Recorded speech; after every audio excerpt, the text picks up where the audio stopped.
pivot 792, left turn through link 44, stand 305. London Heathrow, gateway to the world. Heathrow is a huge melting pot. It's one of the biggest hubs in the world. Flying to 194 destinations in 82 countries. Singapore, which class? It's at the front. The size of a small city, it's Europe's busiest airport. Expecting 4,000 to 5,000 passengers in the space of 1.5 hours. As Heathrow gets ready to build its third runway, this year is set to be the airport's busiest, with more than 76 million passengers. Next, please. Meaning, to stay on schedule, a plane has to take off or land every 45 seconds. We're busy all the time. It's relentless. We're going to have trouble. We've got trouble. Operating at full capacity, there's no room for error. This is a disgrace. Even the smallest problem can cause chaos. Starting to sweat. And cost the airport and airlines millions of pounds in fines and lost revenue. Every minute, every second here is money. But working against the clock, there's an army of staff. We're going to try our best to get you there. From plumbers Starting to get that little smell of sewage now. to pilots They're just such pretty machines. and specially trained police, Until we've left the plane, you cannot leave the plane yourselves. all battling to keep Britain's busiest airports flying.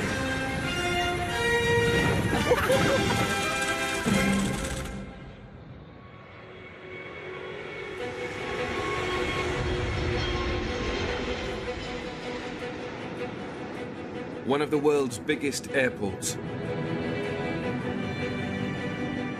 Heathrow is the size of almost 2,000 football pitches.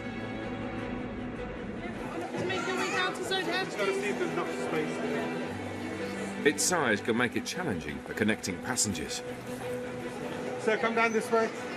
Right, go use the other queue as well. Jawad is a passenger experience manager. It's his job to keep passengers flying. Heathrow is one of the busiest hubs in the world when it comes to connecting passengers. Our connection project is so big that we have up to 24 million passengers every year. These 24 million passengers neither start nor end their journeys at Heathrow. They pass through on connecting flights. London Heathrow has so many destinations where they fly out to. A lot of people connect through us. And then it might not be a popular destination. There could be just one flight a day they have. And if they miss that flight, that's it. They're not going to be going on for the next 24 hours. Jawad is on his way to meet 72 Chinese tourists who must transfer to a connecting flight to Lisbon. Once the flight lands, the passengers will start coming up.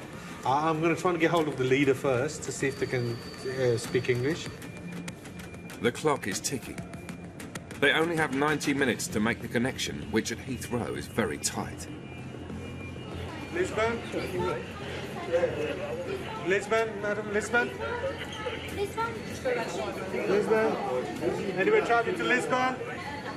Okay, there's the team leader, I think. Anyone traveling to Lisbon? Yeah, Lisbon. I'm the team leader for 72 people. Okay.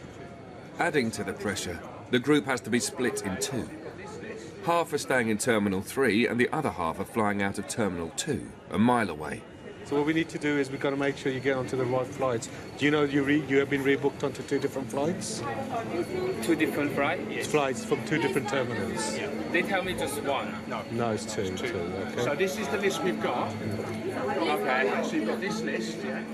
Missed connections can lead to flights being delayed, and airlines can end up facing hundreds of thousands of pounds in knock-on costs. So we've got 37 passengers going to Terminal 2, and we've got passengers flying out from Terminal 3. So it's quite confusing. I mean, I feel sorry for them, but let's see what we can do and make sure they have a smooth transition from here. Yeah, no, just want to make sure they are all with this by actually not going to the wrong gate. Yeah, sure. Yeah, No, because this lady will don't take rush them. about This it lady 5 will- minutes. Give me 5 minutes more. Yeah, but they haven't got long. They haven't got long. That's all I Okay. can say, yeah? Yeah. There's no excuse. He needs to get there. Jawad needs to get the passengers moving to Terminal 2, or they risk missing their connecting flight.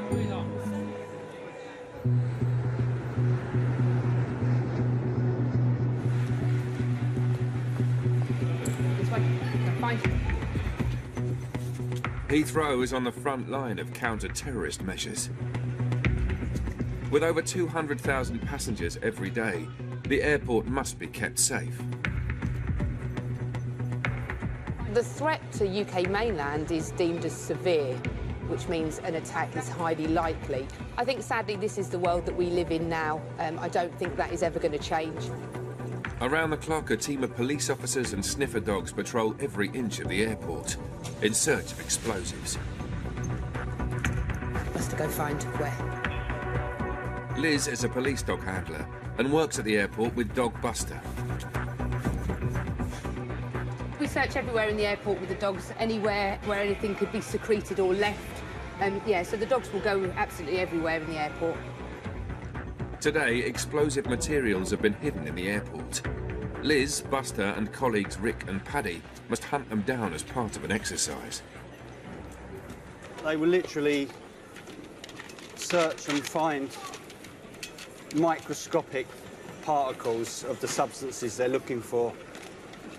Their receptors in their nose are just thousands and thousands of times stronger than the human nose. They will smell things that we have no chance of smelling at all. Buster, come. Buster. Buster is trained to find military, homemade and commercial explosives.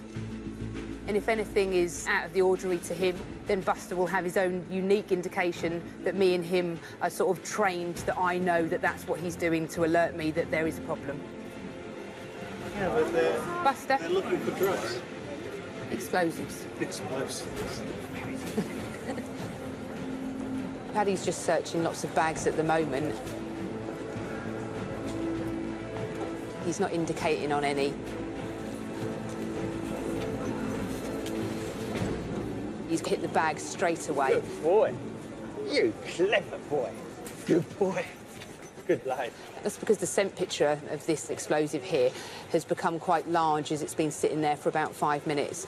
And the noses on these dogs are so extraordinary that he's been able to pick it up instantly. With national security on such high alert, all information related to terrorist activity is highly classified. I can't tell you what we've found in the past. That information is just between me and Paddy.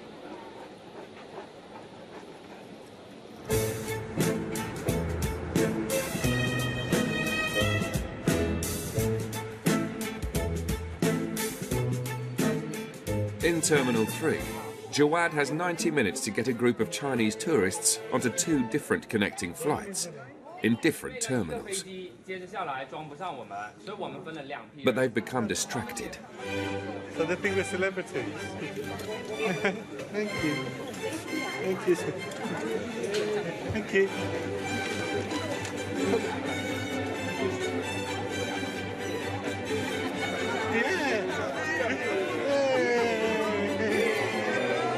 So happy. Oh, you're happy people. Happy people. I love this. I'm loving it. This one, isn't it? Yeah, it's good. Okay. Despite the photography session, if the group don't leave now, they risk missing the flight. Tap. Tap. Someone stand here. Jawad can speak 4 languages, but Mandarin isn't one of them. They're finding out, sir. Finding out. You stay here. Here. You stay here. Okay? They're all coming over. They're all coming over. What's happening? Fortunately, the tour leader translates.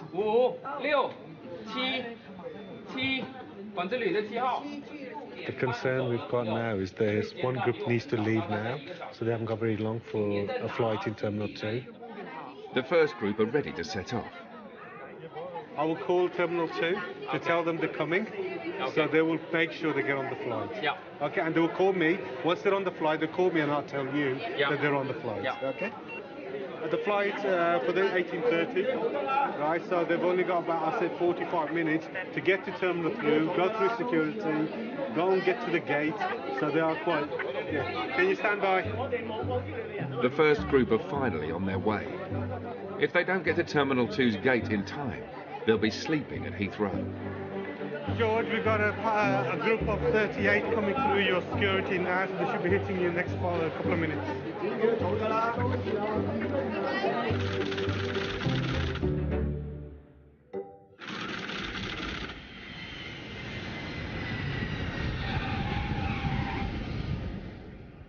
Heathrow has almost 200 gates within 4 terminals, spanning more than 2 miles, which can make fast connections difficult. Echo 3, Oscar 7. Jawad has sent half a Chinese tour group racing from Terminal 3 to Terminal 2. And he's hoping they make their flight. They're already gone through security. I'm just about to reach the desk. Oh, brilliant. That's really good then. So, yeah, we're 15 minutes ahead. I know. So I think they're going to make it. Well done. Thank you, Maria. No problem. Thank you. So, they've done it. They made it. Let me just tell the team leader. Jawad has stayed with the second group and tour leader in Terminal 3. Give you an update. All your staff are going through flight connections in Terminal 2. So they've got there. So they're just about to board the flight. So they're on route. Oh, thank you so much. Okay. That's the joy of working at Heathrow, because you get that fulfillment. Speaking to Tim, the team leader as well, who said that he thought Heathrow was great. And the amount of selfies I had to have, I didn't realise how popular I am. So hopefully next time you go to China, I might have my big poster on the wall, like saying, "Hey, welcome to Heathrow." All that remains is to see the rest of the tour group onto their flight. Bye guys, nice meeting you all. Thank you very much. Hey. Is this the real life? Is this just fantasy? Caught in a landslide. There are 500 miles of pipes underneath Heathrow. Looking after them tonight are water engineers Vic, Scott and John. I see a little silhouette on the man. Scaramouche, Scaramouche, will you do the fandango? That's the lightning, very, very frightening thing. Galileo, Galileo, Galileo, Galileo. It's almost midnight, and the team are on their way to clean Heathrow's biggest sewage pit. All the waste from Terminal 5 ends up in this single chamber, 40 feet below ground. It can hold 2 million litres of sewage, which is constantly being pumped out by 3 electrical pumps. So it's like being in the tropics, nice and steamy, you know what I mean, not being in the jungle. There you go. Oh, my lights have arrived, now they've gone off again. They've gone off again, they're on again. That's it. Today, Scott has drawn the short straw. It's his turn to clean the sewage pumps. I've just been to the toilet, so I'll try and imagine it as my own. It's never as bad if it's your own brand, is it? Shift boss James is overseeing the operation, making sure Scott will be safe in the chamber. So we pump the pit down as far as we can, so when Scott go in, it's not too deep, it's not too hard to move around. An alarm will sound when Scott's air supply runs low. Right, you know, it sounds like the alarm, you hear it going off, whether it's from stage 1 or stage 2, doesn't matter, you get out, right? On you get, come on, we're running out of time here. The job is done overnight, when the airport is quiet, to avoid Scott being hit by fresh sewage flowing into the chamber. We're on free fall arrestor. Scott has just 30 minutes of air in his tank to protect him from toxic gases.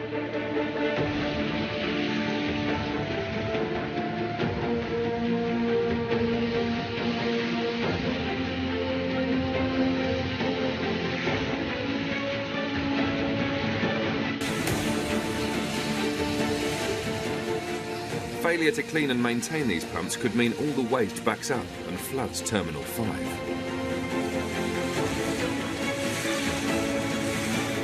Pumps look in good condition, all the pipe work, mechanical work looks in good condition. Scott's down there at the moment, he'll be coming out, and that might be it. So we'll see how it goes. Hopefully, that'll be the lot.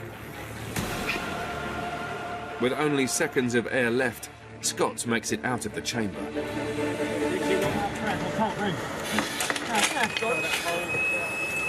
That's timing.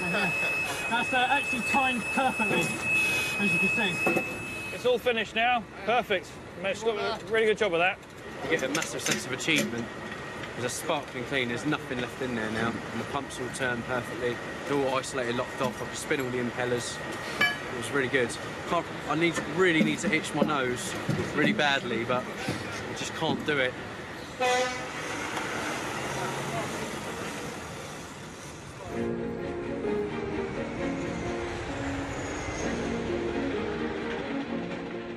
With flights arriving from 194 destinations, Heathrow is Britain's largest port of entry for new immigrants.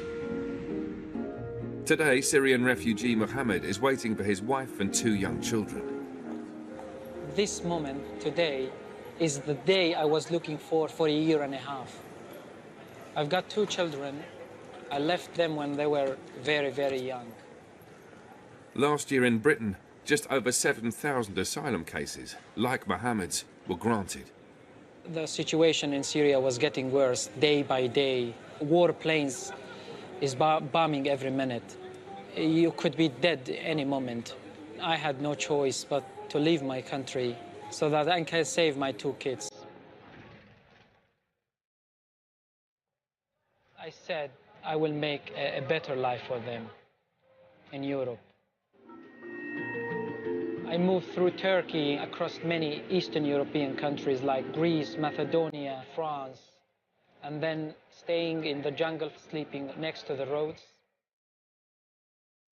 After 10 days, I managed to get on a train and get down to the UK here. After a year and a half of being apart, visas for his wife and 2 children have finally been granted.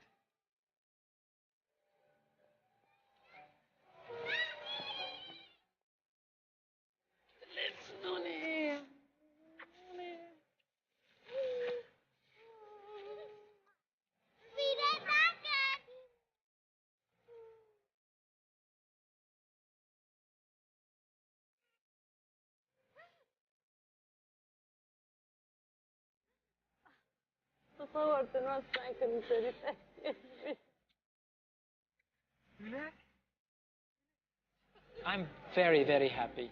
I waited long nights and long days to get my family to a safe country, to see them how they go to school, to live a life which is not dangerous.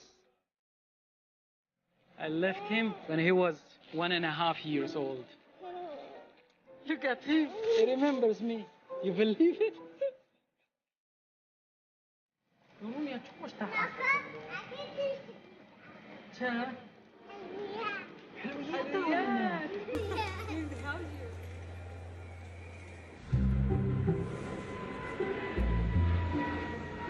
The first ever commercial flight to take off from Heathrow was in 1946. Since then, 5 terminals have been built, and the oldest is Terminal 3. Hi, today it's Terminal 3's 55th birthday. So in 1961, this terminal was officially opened. So during my shift, sometime when I get a break, I'm probably going to be going through this. It's how you feel when it's your birthday. So you have that special feeling when you're walking around that it's my birthday. So it's going to be that. It was going to be feeling like that. But Jawad will have to wait to get his teeth into the cake. Something much less appealing needs his attention. Oscar 2, Oscar 86. Okay, I'm standing in Zone G at the moment. There's a very foul smell coming. Do you know anything about it? Anything you've been faulted? Do you know what? I was going to ask Jervis to come down with me and have a sniff around there when he comes in. The smell is horrific down there. I thought it may have been my nose or something, but if you could smell it, then I'll fault it. Copied. It's not very pleasant for anybody, to be honest, when passengers are coming through. It's not a very good experience for them. Oh, God. This is bad. Okay. Heathrow relies on a team of 28 water engineers who are on call 24/7 to keep the airport's plumbing in check. Today, it's John and Vic. Going the back way? Yeah. In the back, don't we? But finding things at Heathrow is not as easy as it sounds. Hidden 3 stories below the terminal, there's a labyrinth of pipes. Slow up, Grandad. Really regretting those PVC underpants. All the hot water pipes servicing Heathrow live underground. It's a stifling 40 degrees Celsius. You don't want to spend too long down here without a break. Right now we are underneath Terminal 3 departures. So right above us is all check-in desks. The subway almost follows the footprint of the terminal. It does a huge circle, so you can walk all the way round, and there's lots of little alleyways off it. It's quite easy to get lost. Starting to get that little smell of sewage now, just starting to permeate the air. You can obviously see there's a lot of something in the sump down here. That's coming from somewhere. That's coming down the wall, John. That's coming from the wall. You got your torch? Yeah. And basically what you've got is a little alcove up here on the right-hand side with sewage pipes coming out of it, and you can probably hear it running down the wall, and if you had smelly vision, you'd be able to appreciate the rather lovely aroma of excrement. Until they find the source of the raw sewage leak, it continues to be a public health risk. What's running down the wall? Coming from above? Yeah, it's coming from above. I think there must be toilets or other on the sewage. It's got to be, yeah.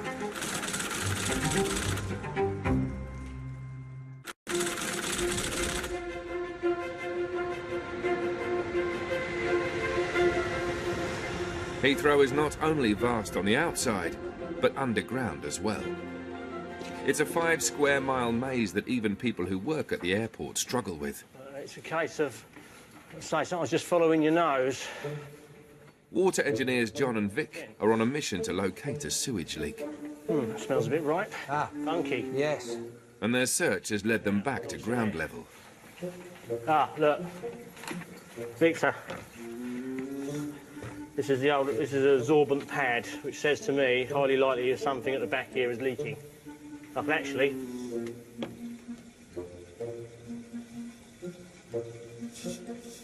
I can hear water, but I think it's just assistance filling. Just have a look down there and on the right, see if there's any way round the back. Oh, hello. That's that door there, isn't it? Yep. Ta-da! That's blown my theory out of the water. I thought there might be a void here, but obviously isn't. It's just a emergency exit into the service corridor. I mean, these toilets are in about the right place, but I mean, there doesn't seem to be any sign around here of any leakage. You'd think it'd be coming through the wall, wouldn't you? With a footprint of 100,000 square metres, there's still a lot of Terminal 3 for John and Vic to cover. I think we need to be a bit more this way.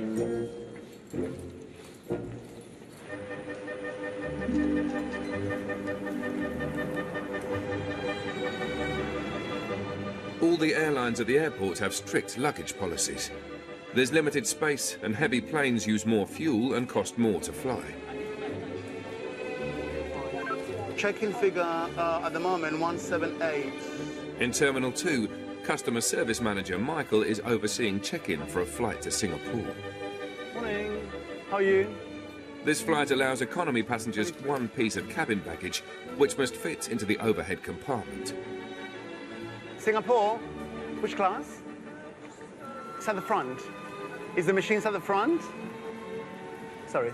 Everybody's a VIP to Singapore Airlines. We are trained from day one. Customer is always right. Nothing really is an issue within reason. Yeah. We thrive on customer service. But there are always cases that test Michael's customer service skills. An economy passenger wants to take a very large piece of hand luggage on board. We've checked our bags in, and now we've been told we can't take this on board. And I feel very upset about it. They want to take a wedding dress on board the aircraft, but it's quite in a big box. And usually the crew are quite accommodating, but it's quite a full flight. So obviously the hanging space in the wardrobes is going to be required for the business class and suite class passengers, and they just won't communicate. They just won't take a no for an answer. So I said to my colleague, tell them to wait around until the crew come. We speak to the in-flight supervisor. If he agrees, no problem. You have to take it on board. If he doesn't, then unfortunately it's going to have to be checked in. This couple are travelling to Australia via a connecting flight in Singapore. I'm very unhappy. I could cry at this point, actually. We're getting married while we're there, and I'm supposed to be really excited and happy now, and I feel gutted.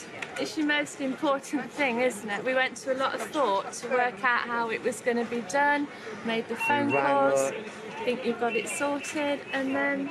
I mean, that's the sort of size you would expect the box to be, or even like that. But... See, we can only go by what you tell us. Yeah. And but as I said, and I asked, you've been misled. Of course, I will take it up to listen to the conversation, but it's not going to help us right now. So what we're trying to do is to try and find out if you can take it on board this flight, which we'll have to speak to the crew. Obviously, due to the time of the year, everything is busy. It's a full flight. I mean, you can see the queue. They're all business class. Yeah, but that's not our problem, no, is it? Absolutely. That's your problem. Yeah, sure. It's not your fault. We don't know whether the flight's full or not. We weren't told on the phone, well, if the flight's full, you might have a problem. Yeah, but that's we were told that's what we do. So that's why I said it's not your fault. You've been misled. And I will investigate it. So we'd like to get our bags checked in and get sorted, so, you know, we don't want to be hanging around. Okay, well, you can go, and then I'll speak to the crew at the aircraft, and then I will let you know when you're board. So if it's okay for you to take it on board, they will sort it, they will find space for you. If they say no, we will have to check it in. I mean, no, make sure you put fragile signs on and everything. Sure, yeah, we'll do that for you.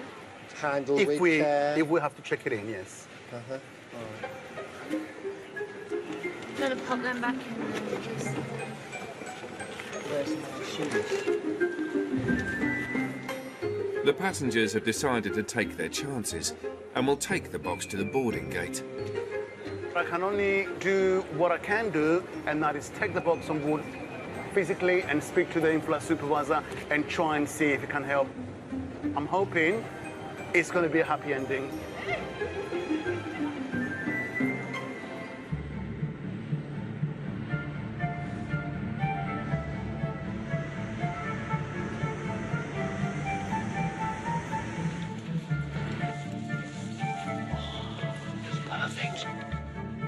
In Terminal 3, water engineer John has worked out where the raw sewage leak began and wants to show Vic.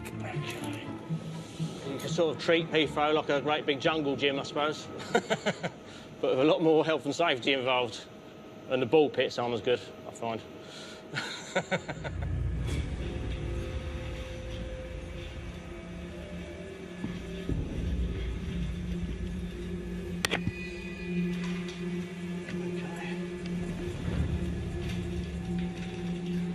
No one ever comes down here. I'm probably first person down here for 20 years, I'd have thought.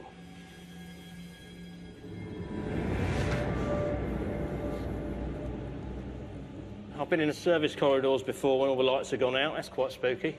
The old alien films and stuff like that start playing through your head because you just can't see in either direction. You've only got a little torch and you start hearing things. But, yeah. So there's lots of little spaces like this in the airport. This is just one of many.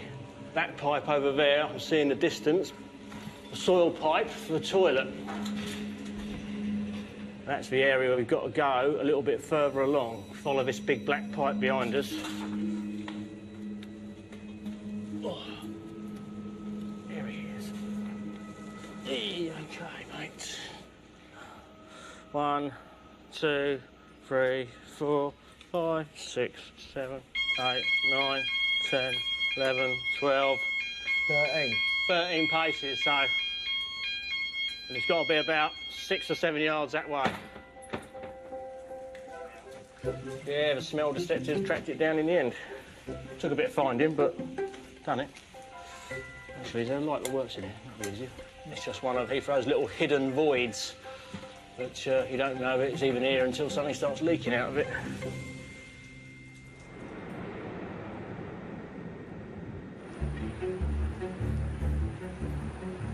I did leave a voicemail for them to come in a little bit earlier to the gate, but I can't seem to see them, so... The flight to Singapore closes in 15 minutes. Michael is on the lookout for the passengers with the wedding dress. I hope they come quickly, because I need to get authority from the crew in charge if it's okay to accept the wedding dress on board the aircraft. Where are you off to? Singapore?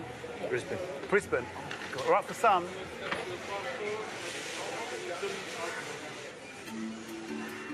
I'm sure they're going to be on the way because the flight is on last call at the moment.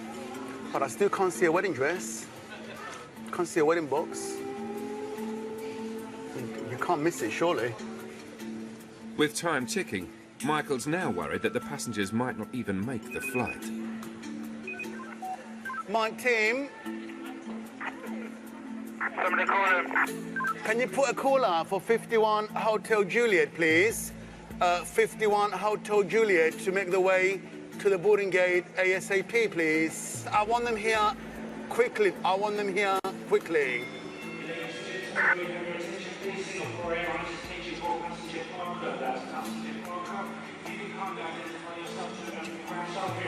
So I just put a call out for them on the tunnel to hear the message and hopefully speed themselves to the boarding gate.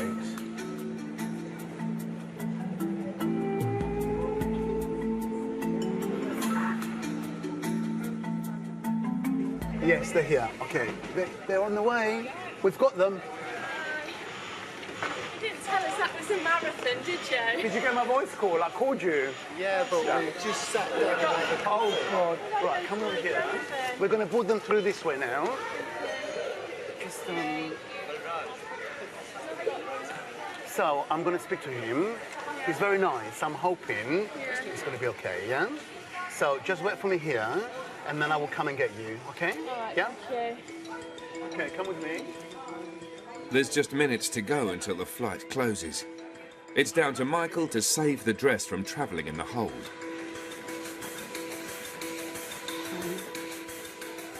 You don't really want to take your hands off it. I mean, it's your most precious thing, isn't it?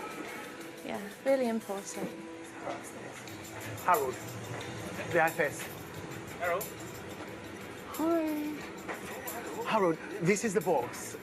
So this is the wedding dress that we are hoping you're going to give the clearance for us to keep you on board for the passenger. Yeah, sure. Is that all right with you? Yes, it is. You are amazing. Thank you so much. Yeah, so I will tell them. We'll do all for our customers as well. I'll give you the seat number as well. So we never say no. Remember I said that? We always find an alternative. It's a teamwork, yeah? Ground staff, cabin crew, we work together, one big family. Thank you so much. Thank you. I'll give you the seat numbers in a moment. Thanks a lot, Tuck.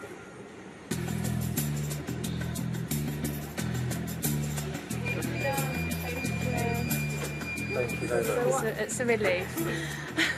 Put it down to experience, eh? Yeah? All right, then, thank you very much. Take care. All the best. Thank you. Yeah, equal hands. Yeah, take care. Bye, take care. Thanks to Michael, the dress has even been upgraded to business class. I'm sure it will be okay, so, yeah. Hi, Paul. How are you?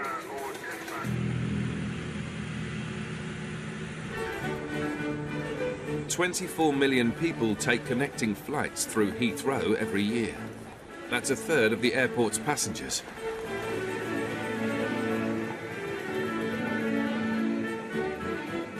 On the other side of Terminal 2, Lewis is on his way to assist 95 passengers who are flying from Canada to Delhi via Heathrow. Today we're meeting a flight from Toronto. It's a very, very, very tight connection. We've got an hour and 15 minutes to get from this terminal to Terminal 4 because they have to make a flight to Air India. The connection is tight because the inbound flight is already an hour late. The distances in terminals is phenomenal. It's, you know, we've got walkways and things like that, but the terminals have got so much bigger now, the planes are so much bigger, so, you know, if you have got a really tight connection, you're stuck. It's not there. As Terminal 2 heads into its busy rush hour, there's still no sight of the Toronto flight. Junaid, is it here? If they don't make the connection, the airline will have to pay almost £35,000 to rebook the passengers onto a different flight. More work for Lewis's colleague, Junaid. I'd rather them all connecting than me spending 3 extra hours rebooking every single one of them. Absolutely, yeah. With a further delay to the arrival of the flight, Lewis's connection window has just narrowed by a further 10 minutes. which is very, very tight. We just have to wait and see. We've got people in Terminal 4 standing by, ready to ferry them straight to the gate as they come off the bus. So. To be honest, I think this will miss. Well, we'll find out because we'll follow them on the bus, so... How long will Air India wait? 15 minutes? They've got to go through security as well, Yeah, they won't wait. If the plane is delayed any further, there's no way the passengers will make their connection. Fingers crossed.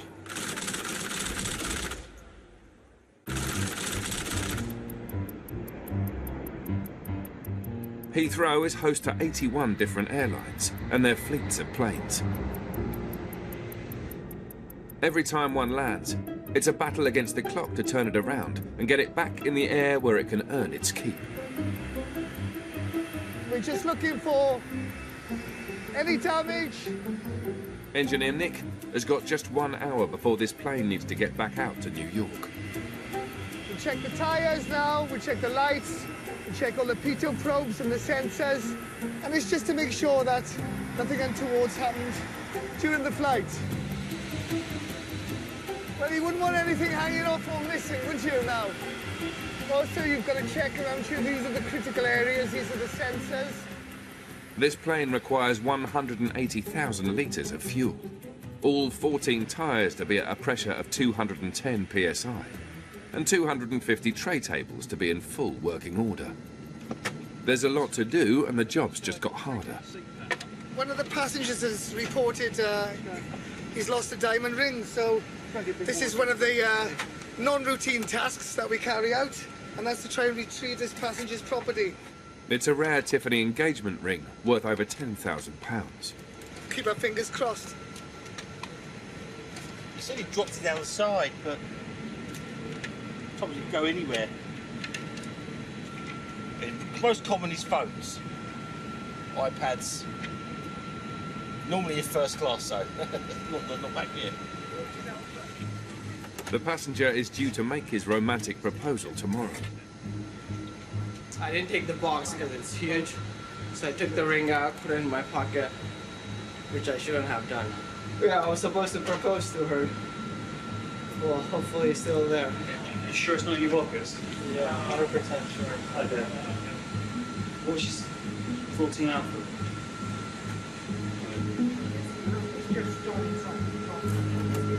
Of course I feel sorry for him. He's going to propose, but he's got the worry now. He's here. He can't get on the aircraft. He can't help with the search. It'll be fine. It's actually not looking particularly good at the moment. But the cleaners come through here now, and they go through the fine-tooth comb.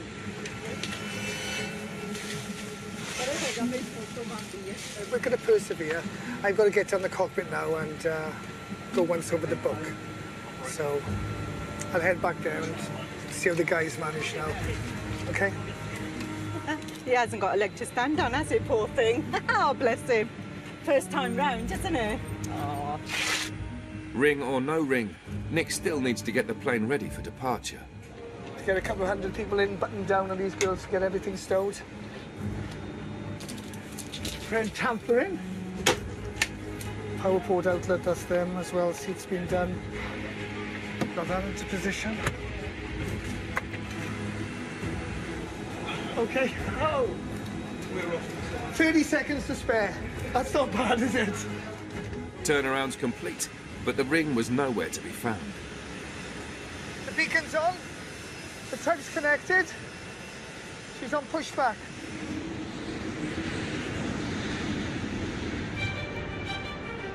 At Terminal 2, the 787 from Toronto has just landed, an hour and a half late. Customer Experience Manager Lewis is waiting to chaperone the 95 passengers to a connecting flight. I'm starting to get a bit worried now because our connection time is down to probably 55 minutes now. I'm just hoping they're going to make the flight. The worst that can happen, they'll be rebooked for another flight, but that means their connections, because they're not all going to the same place, there'll be stopovers and connections within that, so it will make it very difficult for them. So. The passengers might have arrived, but their Delhi flight is still 2 miles away in Terminal 4. As time is so tight, Lewis's colleague has taken drastic action. Because of the time constraint, we've had a tarmac transfer. We call it a tarmac transfer. That's when the buses come over, and rather than us having to manually take them all the way across the terminal, then connect them to Terminal 4, they go straight on the bus come right at the tarmac by the aircraft, pick them up straight from there, take them straight across to T4. That's brilliant. Saves a lot of time and avoids having a lot of misconnects. And it's better for you in a way, isn't it? Yeah. It helps out a lot. With just 45 minutes to take off, all the passengers have been put straight onto buses to get them to Terminal 4 as quickly as possible. You all right, sir? Hello, guys. I'm extremely sorry your connection is very, very tight, but we're going to try our best to get you there. Yeah. Hyderabad? Hyderabad, okay. You going to Hyderabad, babe? Yes? No? English, little?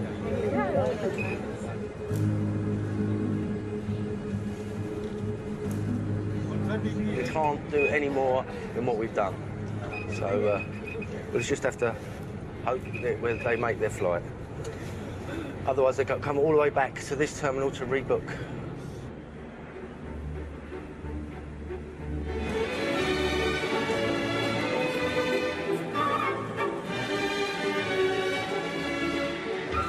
Whilst the passengers race to make their flight, their luggage negotiates Heathrow's complex automated baggage system. There isn't a connection solved that isn't achievable, as long as the aircraft are on time. Brian helps manage this intricate operation. On the busiest day, there'd be circa 35,000 transfer bags coming through Heathrow that have to have a logistic nightmare of having to come off an aircraft, be sorted out through a system, then being repatriated to go on an outbound aircraft. It's a hell of a lot that goes on. There are more bags than passengers at Heathrow. Every day, 290,000 bags travel at up to 25 miles per hour through the tunnels. Where you see the tin of baked beans in the supermarket get scanned and bleeped, the bags are going through that process. About every minute, there'll be a scanner that looks at that bag and will make a decision where it's got to go.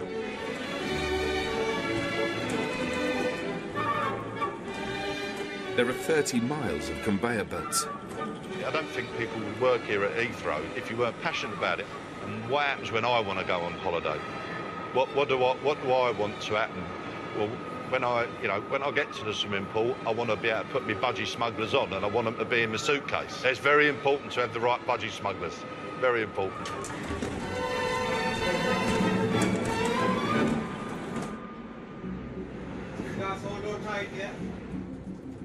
Buses carrying passengers transferring from Terminal 2 have arrived at Terminal 4 with just 25 minutes to spare. Now they have a long trek to the gate. Please just carry straight on. We've got staff up there for you. With 30 passengers needing wheelchair assistance, Lewis has called in colleague Vaz as reinforcement. If the passengers don't make this flight, they'll need to be rebooked onto another at the expense of the airline. Okay, let's go. At the gate, the first of the able-bodied passengers are boarding. We're still waiting for another, probably 25 of them. Do you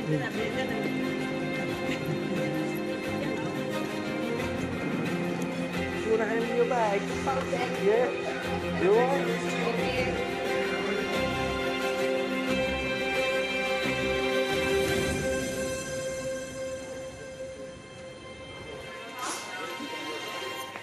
Hi. With seconds to spare, Vaz has ensured the final passenger has caught her flight. I promise you that we'll make it. Lelo. I always give it to my passenger when they are happy, and I make them happy. I just give them a smile and give a sweets to them. Just keep them happy, you know. Just remember us when you reach there. Okay, bye. We've managed to get everybody on board, so with the help of everybody involved, OmniServe, we've done another good job.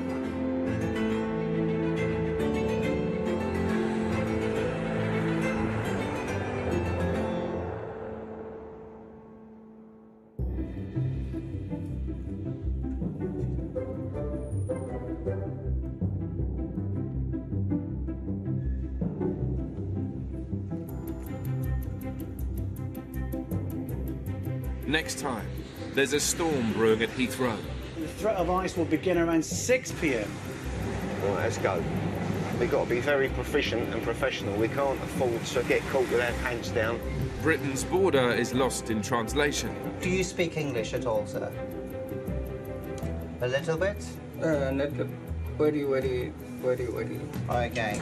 And check-in reaches meltdown. We've got about 100 passengers left to check in 45 minutes. The heat is going to be on in a bit when it starts building up.